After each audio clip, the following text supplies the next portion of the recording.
और कहीं ना कहीं ये जो पॉलिसी हम लोग लागू करने की जो मांग कर रहे हैं उसमें कहीं ना कहीं झोल है। हमारे प्रबंधक के जो ऊपर के कर्मचारी हैं वो नहीं चाहते हैं कि ये नियम को लागू हो, ये न्यू एचआर पॉलिसी को लागू किया जाए, क्योंकि इसमें हमारे निचले जो कर्मी हैं, हमारा जब बाल बच्चा जो है बिल्कुल भूखे मर रहा है, हमारा जो है हमारा महंगाई भत्ता के अनुसार सैलरी नहीं मिल रहा है, उससे हम लोग ना बच्चों को अच्छा से पढ़ा पा रहे हैं, वो भी एक दिन बेरोजगार बन जाएंगे, वो भी एक दिन जो है मतलब इतना देर से अंधेरे में रखा गया है कि हम लोग संविदा कर्मी हो करके भी राज्य कर्मी को दर्जा नहीं मिला है, जिसके कारण हम लोग चाहेंगे कि हम लोग को भी संविदा कर्मी को हटा करके और राज्य कर्मी को दर्जा दिया जाए। धन्यवाद। इसके अलावा जो पेट्रोल का रेट आज के डेट में 99 रुपीज 37 पैसा है और हमको पेट्रोल का दाम दिया जाता है 49 रुपया 67 पैसा जो 2011 में था। नमस्कार, मैं विशाल और आप देख रहे हैं जनता अदालत न्यूज। अभी देख सकते हैं आप लोग, अभी हम लोग हैं हजारीबाग समाहरणालय में और यहाँ पे आए दिन आप लोग देखते होंगे कि यहाँ पे लोग अपनी मांगों को लेकर के यहाँ पे धरना प्रदर्शन करते हुए, आंदोलन करते हुए नजर आते हैं, क्योंकि झारखंड का में ये कोई पुरानी बात नहीं है।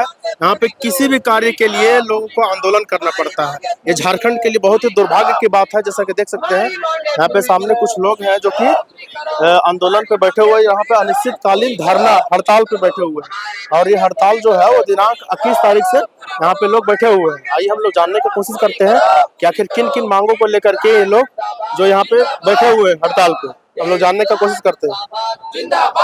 थोड़ा सा आइएगा। क्या परिचय हुआ सर आपका? मेरा नाम दीपक कुमार है, जेएसएलपीएस में जो है बीपीएम के पद पर जो है कार्यरत हूँ। क्या किस मांगों को लेकर के आप लोग अनिश्चितकालीन हड़ताल पर बैठे हुए हैं? यहाँ लगभग ये 21 तारीख से आप लोग बैठे हुए हैं। हमारा न्यू एचआर पॉलिसी जो है बना हुआ है भारत सरकार के द्वारा, झारखंड राज्य को मतलब जेएसएलपीएस में जहां हम लोग कार्यरत हैं वहां पे जो है लागू करने के लिए दिया गया है। पिछले 2024 मार्च 2024 में हमें लिखित रूप से ये आश्वासन मिला था कि आपका जो है न्यू एचआर पॉलिसी जो है लागू हो जाएगा, लेकिन अभी तक जो है लागू नहीं हुआ है। इसीलिए प्रबंधन के खिलाफ कि हमारा जो है मांग को पूरा करो, इसीलिए हम लोग अनिश्चितकालीन धरना पे बैठे हुए हैं। अच्छा, 21 तारीख से आज 24 तारीख हो गया, इतने दिनों में यानी कि लगभग 5 दिन होने चला, आज 4 दिन होने चला। 4 दिन में कितने लोग आए यहाँ पे? आप लोग को आश्वासन कुछ मिला? कोई आया यहाँ पे? हम लोग जो है अभी मंत्री से लेकर जो है विधायक जो भी सत्ता पक्ष के लोग हैं उनके सामने हम लोगों ने जो है अपना जो है ज्ञप्ति दी है और मांग करिए कि हमारा जो है मुख्यमंत्री तक जो है बात जो है पहुंचे, क्योंकि प्रबंधन के सामने हम लोग प्रत्येक बार अपनी बात को रखे हैं, लेकिन प्रबंधन के माध्यम से प्रबंधक के द्वारा हम लोगों को हमेशा छला गया है। इसीलिए इस बार हम लोग पूर्ण रूप से मुख्यमंत्री के सामने अपनी बात को रखने के लिए पहल करी है और बहुत जल्द ही मुख्यमंत्री हमारी बात को जो है मानेंगे। अच्छा, मुख्यमंत्री मानेंगे ये आप लोग कैसे कह सकते हैं? क्योंकि मुख्यमंत्री जी कहते हैं कि नौकरी हम इसीलिए नहीं देते हैं, नौकरी में बहुत तरह का झमेला है। देखिए जिस तरह का अभी आप लोग मांग को लेकर बैठे हुए हैं, इसी चलते झारखंड में नौकरी भी नहीं देना चाह रहे हैं वो। देखिए, क्योंकि भारत सरकार ने स्पष्ट रूप से न्यू एचआर पॉलिसी हमें दे दिया है, तो झारखंड को इसमें लागू करने में कोई दिक्कत नहीं है, क्योंकि झारखंड सरकार को अलग से पॉलिसी बनाने की जरूरत नहीं है। हमारा डिमांड सरकार भारत सरकार के द्वारा एनएमएमयू न्यू एचआर पॉलिसी ऑलरेडी बना हुआ है, उसी को हम लोग लागू करने की बात कर रहे हैं, अलग से लागू करने की बात नहीं कर रहे हैं। इसलिए सरकार हमारी बात को जरूर मानेगी। इतना श्योर है आप लोग? बिल्कुल, हमें श्योर है, हमारी बात को माना जाएगा। 4 दिन हो गया सर, 4 दिन में अभी तक कुछ आया? अगर हमारी बात अगर नहीं माना जाएगा तो जब तक हमारी बात को माना नहीं जाएगा तब तक हम लोग अनिश्चितकालीन हड़ताल में बने रहेंगे। यहाँ पे प्रशासन को बुला के यहाँ पे लाठीचार्ज करवा दिया जाएगा, फिर आप लोग हट जाएंगे यहाँ से? नहीं हटेंगे। हमारा जब बाल बच्चा जो है बिल्कुल भूखे मर रहा है, हमारा जो है हमारा महंगाई भत्ता के अनुसार सैलरी नहीं मिल रहा है, उससे हम लोग ना बच्चों को अच्छा से पढ़ा पा रहे हैं, वो भी एक दिन बेरोजगार बन जाएंगे, वो भी एक दिन जो है रोजगार की तलाश में रोड में भटकेंगे। उससे अच्छा है कि हम अपनी मांग को पूरा करने के लिए चाहे हमें जो है अपना बलिदान देना पड़े, मरना पड़े, हम लोग सभी लोग तैयार हैं। इनकलाब जिंदाबाद। ये लोग जोर शोर से पूरा उमंग के साथ जो है यहाँ पे, क्या सर क्या कुछ कहना चाहेंगे आप? सबसे पहले तो बहुत बहुत धन्यवाद आपके, और आपके जितने भी श्रोतागण हैं उनको भी बहुत बहुत धन्यवाद। और आपके इस चैनल के माध्यम से हम अपनी आवाज़ को हम सरकार तक पहुंचाना चाहते हैं। हमारी जो लंबित मांगे हैं उनको सरकार जल्द से जल्द लागू कर दे, नहीं तो हम लोग अनिश्चितकालीन हड़ताल में बैठे हुए हैं। और कहीं ना कहीं ये जो पॉलिसी हम लोग लागू करने की जो मांग कर रहे हैं उसमें कहीं ना कहीं झोल है। हमारे प्रबंधक के जो ऊपर के कर्मचारी हैं वो नहीं चाहते हैं कि ये नियम को लागू हो, ये न्यू एचआर पॉलिसी को लागू किया जाए, क्योंकि इसमें हमारे निचले जो कर्मी हैं, हमारे निचले जो कर्मी का स्टाफ है, उनको थोड़ा सा फायदा होने वाला है और ऊपर के जो कर्मी हैं उनको पूरी तरीके से नुकसान होने वाला है। इसलिए ये एचआर पॉलिसी को वो लोग लागू नहीं करना चाहते। अच्छा, उन लोगों को क्या नुकसान हो सकता है सर?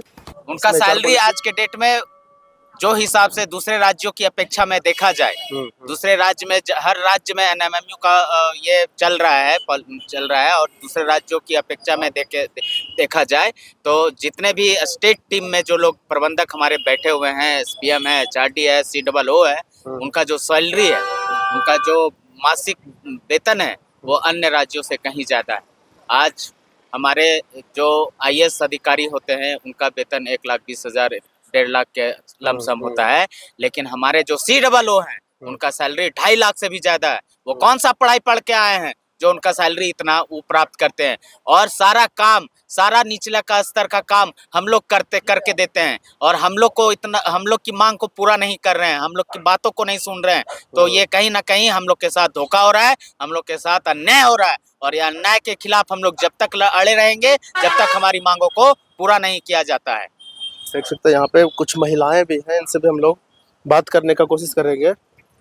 क्या मैडम, क्या कहेंगे आप? JSLPS कर्मियों को राज्य कर्मी का दर्जा दिया जाए, क्या कहेंगे इस बारे में? इस बारे में हम लोग यही कहेंगे कि हम लोग को मतलब इतना दिन से अंधेरे में रखा गया है कि हम लोग संविदा कर्मी हो करके भी राज्य कर्मी को दर्जा नहीं मिला है, जिसके कारण हम लोग चाहेंगे कि हम लोग को भी संविदा कर्मी को हटा करके और राज्य कर्मी को दर्जा दिया जाए। धन्यवाद। चलिए, देख सकते हैं आप लोग यहाँ पे। क्या सर, क्या कहेंगे आप? इधर बैठे हुए हैं साइड में। देखिए, हम लोग काफ़ी दिनों से उनका जो झूठा लेटर है उसका आश्वासन हम लोग को बार बार मिल रहा है और बार बार हम लोग को यही बात बोल करके टाल दिया जाता है कि अगले 10 दिनों में, 15 दिन में ये नियम लागू हो जाएगा। लेकिन अगर सरकार का कोई भी काम अगर JSLPS को दिया जाता है तो ऐसा भी होता है कि शाम में हम लोग को रिपोर्ट मांगा जाता है और रात तक हम लोग रिपोर्ट देते ही रह जाते हैं।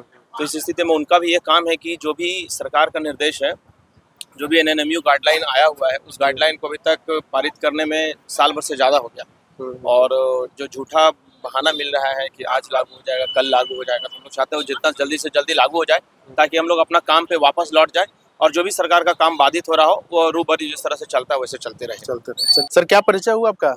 मैं इस संघ का एक सदस्य हूँ और चूंकि 2-3 सवाल आप पूछ रहे थे आश्वासन को लेकर के, तो JSLPS प्रबंधन की बात करें तो 2021 से लेकर के आज तक आश्वासन ही हम लोग को दिया जा रहा है। 2021 से आज तक 2021 में एक आश्वासन दिया गया था कि बाकी लोगों को हम रीस्ट्रक्चर सैलरी कर देंगे, वो आज तक होते रह गया। 2025-24 में एक आश्वासन दिया गया कि अप्रैल महीना 2024 के से हम लोगों का न्यू HR पॉलिसी को लागू कर दिया जाएगा। वो आश्वासन भी नवंबर का महीना आ गया। हम तो समझना चाह रहे थे अपने से भी कि क्या ये 2024 है या 2025 है। मुझे अभी भी समझ में नहीं आ रहा है क्योंकि उनका लेटर कहता है कि अप्रैल 2024 में उसको लागू कर दिया जाएगा। उसमें स्पष्ट लाइन लिखा हुआ था कर दिया जाएगा, अभी तक वो 2024 हमको लगता है कि उनके हिसाब से अभी 2024 से चल रहा है। आने वाला हो सकता है कि 2026 में शायद वो कह रहा हूँ कि 2024 अप्रैल महीना आज से स्टार्ट होता है मेरे ख्याल से। पहला नंबर। दूसरा नंबर है हर एक कर्मियों का जो भी आज के डेट में उनको महंगाई भत्ता के दर से महंगाई भत्ता का लाभ पिछले 2 साल से देना बंद कर दिए। इसके अलावा जो पेट्रोल का रेट आज के डेट में 99 रुपीज़ 37 पैसा है और हमको पेट्रोल का दाम दिया जाता है 49 रुपया 67 पैसा जो 2011 में था। अब ये नहीं समझ में आ रहा है कि हम लोग यहाँ कर्मी हैं कि दिहाड़ी मजदूर हैं। तो अब उसके अलावा आपने पूछा लाठी चलाने का, आप लाठी चलाना चाहते हो कि डंडा चलाना चाहते हो, ये आपका हक। झारखंड में सर इस तरह का घटना आप लोग देखे भी होंगे तो कि स्टूडेंट भी में 47 के पूर्व 1856-1858 के बीच में भी इस देश में जब अंग्रेजों का हुकूमत था, उन लोगों ने हमारे ऊपर गोली चलाई, लाठी चलाई, हमको जेल में भेजा, फांसी भी दिया। तो क्या हम लोग रुके? क्या नहीं रुके। 47 में हम अपने देश को आजाद करा करके ही रुके। सेम वही बात है हम ना डंडा चलाएंगे ना आपको एक गाली सुनाएंगे आपको, लेकिन मेरा अधिकार देना होगा। ये मेरा मांग ही नहीं, ये मेरा अधिकार है। मैं अपने अधिकार के लिए इनके सामने खड़ा हूँ। आप लाठी चलाना चाहते हो सीओ साहब, आप चला लो। डंडा डीसी साहब चलाना चाहते हैं, चलवा लो। अरेस्ट करवाना चाहते हो, करवा लो। लेकिन हमारे अधिकार को तो हमको छीन नहीं सकते हो। ये भारत का संविधान ने मुझे ताकत दिया है। इस संविधान के लिए हम अपने भीमराव अंबेडकर को नमन करते हैं और हम अपने साथियों से आह्वान करते हैं, और साथियों का भी हौसला यही है कि ये आंदोलन हमारा तब खत्म होगा जब तक आप हमको जो कहे हुए हो, जो हमारा अधिकार है, उस अधिकार को पूरा कर दोगे। देख सकते हैं आप लोग यहाँ पे लाठी चार्ज होगा। लाठी खाने के लिए भी, गोली खाने के लिए तैयार है, लेकिन इनका जो हक अधिकार है उनके लिए लोग आंदोलन पे हड़ताल पर बैठे हुए हैं। अनिश्चितकालीन हड़ताल, और ये लगभग 4 दिन हो चुका है। 4 दिन में अभी तक इनको सिर्फ आश्वासन ही दिया जा रहा है, अभी तक इनका मांग पूरा नहीं किया जा रहा है। इसके बारे में आप लोग का क्या राय है? आप लोग अपना राय जरूर बताइएगा। धन्यवाद।